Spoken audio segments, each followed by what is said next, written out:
गर्मी की दोपहर में दिल्ली के अंदर एक लड़का रिक्शा चला रहा है। उसने अपने चेहरे को गमछे से कवर किया हुआ है। तेज धूप है और तेज धूप के कारण उस रिक्शे में एक लड़की बैठी हुई थी। उसने भी अपने चेहरे को दुपट्टे से कवर किया हुआ है। अब वह रिक्शा खींच रहा था। रिक्शा खींचते खींचते उसे बहुत तेज प्यास लगती है, तो साइड में ही उसे एक पानी की टंकी दिखाई देती है जिस पर लिखा हुआ था शीतल पेयजल। तो वह रिक्शा वाला उस लड़की से कहता है कि मैडम, अगर आपको कोई दिक्कत ना हो तो मैं जाकर यहाँ से पानी पी लूँ। तो वह लड़की कहती है कि ठीक है, कोई दिक्कत नहीं है, तुम जाकर पानी पी सकते हो। उसके बाद वह रिक्शा वाला रिक्शे से उतरता है और वहां जाकर अपना गमछा चेहरे से हटाता है और पानी पीने लगता है। अब जैसे ही रिक्शे में बैठी हुई लड़की उसके चेहरे को देखती है, तो देखते ही एकदम से हैरान परेशान और थोड़ी सी दुखी सी प्रतीत होती है। अब इसके बाद वह लड़का दोबारा से अपने गमछे को लपेटकर उस रिक्शा पर आकर बैठ जाता है और उस रिक्शे को खींचने लगता है। थोड़ी दूर आगे चलने पर वह लड़की अपने पास से एक छाता निकालती है और छाता निकालकर उस लड़के के ऊपर तान देती है। इसके बाद वह लड़का कहता है कि मैडम, आप परेशान ना हो, क्योंकि हमारा यह रोज का काम है। रोज ऐसे ही दोपहरी में हमें इस तरह से रिक्शा खींचना पड़ता है। लेकिन वह लड़की वहां पर कुछ बोलती नहीं है। वह चुपचाप उस छाते को उसके ऊपर फैलाए रखती है। अब रेलवे स्टेशन पर जाकर जैसे ही वह लड़का रिक्शा रोकता है, तो वह लड़की उतरती है और उतरने के बाद उसे उसके किराए के पैसे देती है और अपने चेहरे से उस दुपट्टे को हटाती है। अब जैसे ही वह उस लड़की के चेहरे को देखता है, तो एकदम से उसकी आंखों से आंसू निकलने लगते हैं। इधर जो लड़की थी वह भी उस लड़के को देखकर फूट फूट कर रोने लगती। अभी चारों तरफ जो लोग खड़े हुए थे वह भी इन दोनों को देखकर बड़े हैरान हैं। वह सोचने पर मजबूर हैं कि यह रिक्शा वाले को देखकर यह लड़की क्यों रो रही है और यह रिक्शा वाला भी क्यों रो रहा है। आखिर कौन थे वो दोनों? सच्चाई जानने के लिए वीडियो को पूरा देखें। लेकिन दोस्तों, वीडियो में आगे बढ़ने से पहले आपसे रिक्वेस्ट है कि अगर आप लोग हमारे चैनल पर पहली बार आए हैं तो चैनल को सब्सक्राइब कर लीजिए और वीडियो को लाइक भी कर दीजिए ताकि मेरा हौसला बढ़ता रहे। दोस्तों, ये कहानी है पटना की। पटना के एक गांव में मनीष नाम का लड़का रहता है। मनीष का घर परिवार काफ़ी अच्छा है। उसके पास कुछ ज़मीन है जिस पर वह खेती बाड़ी किया करते हैं और मनीष एक प्राइवेट नौकरी करता है। उसे उनका गुजर बसर अच्छी तरह से हो रहा है। मनीष का कोई भाई बहन नहीं है। वह अपने माँ बाप का इकलौता बेटा है। उसके माता पिता हैं। लड़का शादी के लायक हो गया था तो उसके पिता को उसकी शादी की चिंता होती है और तभी उसके पास एक रिश्ता आता है। लड़की का नाम था पिंकी। पिंकी जो कि पढ़ने लिखने में काफ़ी ज़्यादा होशियार थी और देखने में भी काफ़ी ज़्यादा खूबसूरत थी। पिंकी के कोई भाई नहीं था। उसकी 2 बहनें और थी जो पिंकी से छोटी थी। पिंकी के पिता सोचते हैं कि बेटी की शादी करवा दी जाए, क्योंकि 3 बेटियां हैं और एक एक करके सभी की अगर शादी हो जाएगी तो बड़ा ही अच्छा रहेगा। ऐसा सोचकर वह मनीष के पिता के पास अपनी बेटी पिंकी का रिश्ता लेकर पहुंच जाता है। इधर मनीष के पिता को भी रिश्ता अच्छा लगता है तो वह रिश्ते के लिए हामी भर लेता है। दोनों की शादी हो जाती है। पिंकी दुल्हन बनकर मनीष के घर में आ जाती है। इधर मनीष जैसे ही पहली बार पिंकी को देखता है तो देखते ही उसे प्यार करने लगता है, क्योंकि पिंकी देखने में काफ़ी ज़्यादा खूबसूरत थी। तो वह पिंकी की हर ख्वाहिशों को पूरी करने की कोशिश करता है। धीरे धीरे समय बीतता है। तभी पिंकी एक दिन मनीष से कहती है कि मनीष, मुझे आगे पढ़ाई करनी है। इस बात को सुनकर मनीष पिंकी को अप्रिशिएट करता है और कहता है कि यह तो बहुत अच्छी बात है। अगर तुम पढ़ लिख कर किसी बड़ी नौकरी में लग गई तो ये बहुत ही अच्छा होगा, क्योंकि मैंने तो पढ़ाई छोड़ दी है। मैं तो प्राइवेट जॉब करता हूँ और साथ में खेती बाड़ी को संभालता हूँ। अगर तुम पढ़ती हो और बड़े मुकाम को हासिल करती हो तो इसमें हमारा ही नाम रोशन होगा। ऐसा कहकर वह पिंकी की पढ़ाई को दोबारा से जारी करवा देता है। इधर जो पिंकी की सास थी वो भी पिंकी पर बड़ा ही लाड़ प्यार किया करती थी। वह लोग उसे बड़े ही प्यार से रखा करते और उसे पढ़ने के लिए भी प्रॉपर टाइम दिया करते। धीरे धीरे समय के साथ पिंकी जहाँ पर कोचिंग लेने के लिए जाया करती तो वहाँ पर उसकी कुछ सहेलियाँ बन जाती हैं और वह अक्सर उनसे फ़ोन पर बातें किया करती। अब कभी मनीष उसके पास फ़ोन करता तो पिंकी का फ़ोन बिजी बताया करता और इस बात को लेकर मनीष के दिमाग में शक का कीड़ा घुस जाता है। कुछ गांव के लोगों ने शक पैदा कर दिया कि पत्नी को बाहर पढ़ने भेजा है, वहाँ का माहौल अच्छा नहीं है, वह लड़कों के साथ घूमती होगी। अब मनीष अपनी पत्नी पर शक करने लगता है कि यह किसी दूसरे लड़के से नाजायज़ प्रेम प्रसंगों में है। अब इस बार जैसे ही उसकी पत्नी घर आती है तो वह उससे कहता है कि तुम्हारा फ़ोन बिजी कहाँ था? तो वह बताती है कि मैं अपनी सहेली से बात कर रही थी और उसी वजह से मेरा फ़ोन बिजी आ रहा था। लेकिन मनीष के दिमाग में केवल वही बात चल रही थी कि यह काफ़ी ज़्यादा खूबसूरत है और बाहर पढ़ने के लिए जाती है। ये ज़रूर किसी न किसी और के साथ प्रेम प्रसंगों में है। अब ऐसा कहकर वो बार बार उल्टी सीधी बातें उससे कहने लगता है। कहता है कि तू बाहर जाकर मुंह मारती है, तेरा घर में पेट नहीं भरता। अब यह बात पिंकी को बड़ी ही बुरी लगती है, क्योंकि पिंकी कहीं पर भी गलत नहीं थी। तो अपने पति से कहती है कि ऐसी बात नहीं है। अगर आपको इस बात का विश्वास नहीं है तो आप चाहे जो मुझे कसम दिला लो और यह रहा आपके पास मेरा फ़ोन, इस फ़ोन में देख लो। अगर किसी और का नंबर भी हो तो तभी वो कहता है कि तुम पढ़ी लिखी हो और तुमने उस नंबर को डिलीट कर दिया होगा। अब इस बात को पिंकी सुनती है तो मनीष से थोड़ी ऊंची आवाज़ में बात कर जाती है। कहती है कि तुम ऐसा कैसे कह सकते हो, मेरे करैक्टर पर उंगली कैसे उठा सकते हो। अब जैसे ही मनीष उसकी ऊंची आवाज़ को सुनता है तो उसका दिमाग खराब पहले से ही था, तो वह पिंकी पर हाथ उठा देता है।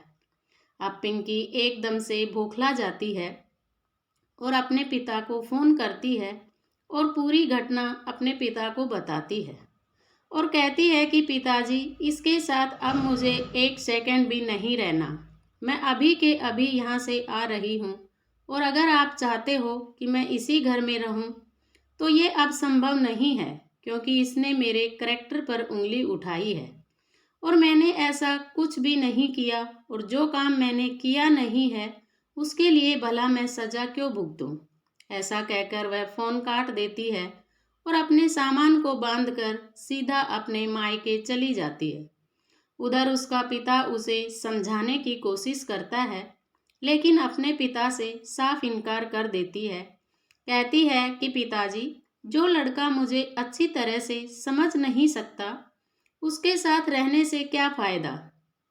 उसके बाद कुछ दिनों तक पिंकी अपने मायके में ही रहती है।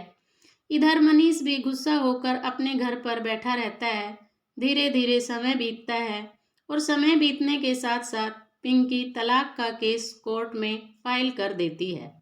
अब कोर्ट में केस आ गया था और केस के कागज़ मनीष के पास आते हैं। अब जैसे ही कागजों को मनीष देखता है तो उसका दिमाग और भी ज़्यादा खराब हो जाता है और वह उसे तलाक देने का फैसला कर लेता है। कुछ दिनों तक कोर्ट में केस चलता है और केस चलने के बाद उन दोनों का तलाक हो जाता है। तलाक होने के बाद कुछ राशि तय की गई थी जो मनीष पिंकी को तलाक के एवज में देगा। उस राशि को चुकाने के लिए मनीष ने अपने खेत तक गिरवी धर दिए थे, लेकिन उस राशि को पिंकी को दे दिया था। अब मनीष अपने घर है और पिंकी अपने घर है। पिंकी के पिता कहते हैं कि बेटी, पहाड़ जैसी जिंदगी है, तू किसी और से शादी कर ले, लेकिन पिंकी साफ मना कर देती है। कहती है कि पिताजी, अब मुझे शादी करनी ही नहीं है।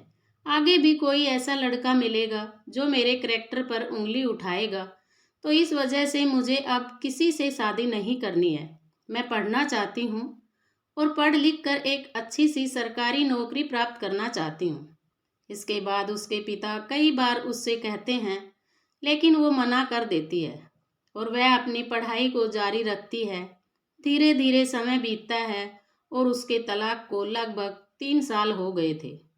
इस दौरान उसने कई सरकारी फॉर्म भरे थे, उनके टेस्ट दिए थे, लेकिन वो टेस्ट में कुछ नंबर से रह गई थी।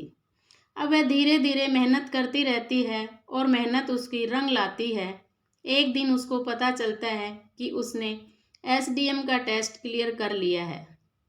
उसके लिए उसे ट्रेनिंग के लिए चंडीगढ़ जाना पड़ेगा। अब इस बात को जैसे ही उसके घर वाले सुनते हैं और गांव वाले सुनते हैं तो बड़ा ही खुश होते हैं।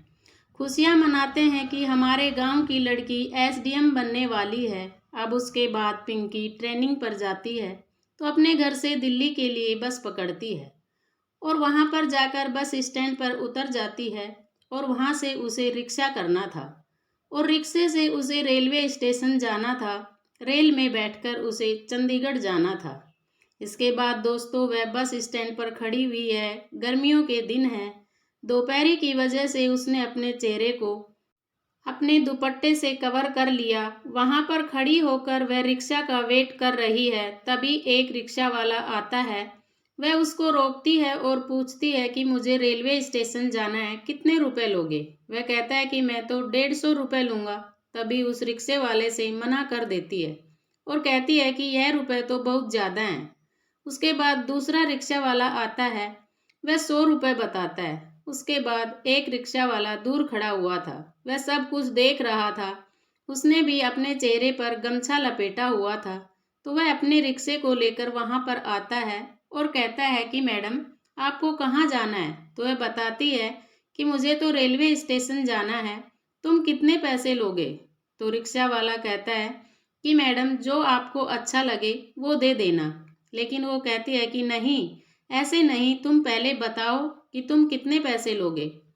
तो वो कहता है कि ठीक है, आप मुझे 50 रुपये दे देना। सुबह से मेरी बोहनी भी नहीं हुई है। अगर आप मेरे रिक्शे में बैठोगे तो मेरी बोहनी हो जाएगी।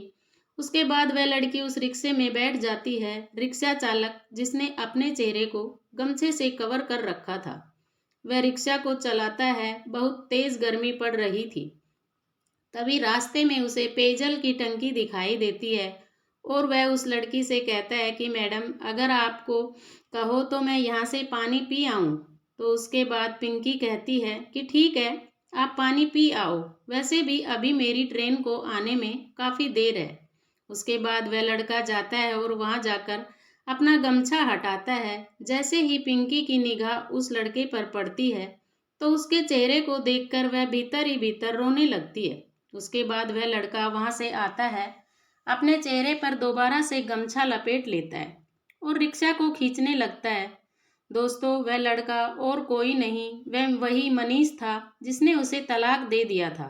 आज वह दिल्ली में आकर रिक्शा चला रहा था। तभी वह थोड़ी दूर आगे चलता है तो पिंकी अपने पास से छाते को निकालती है और उसके ऊपर फैला देती है।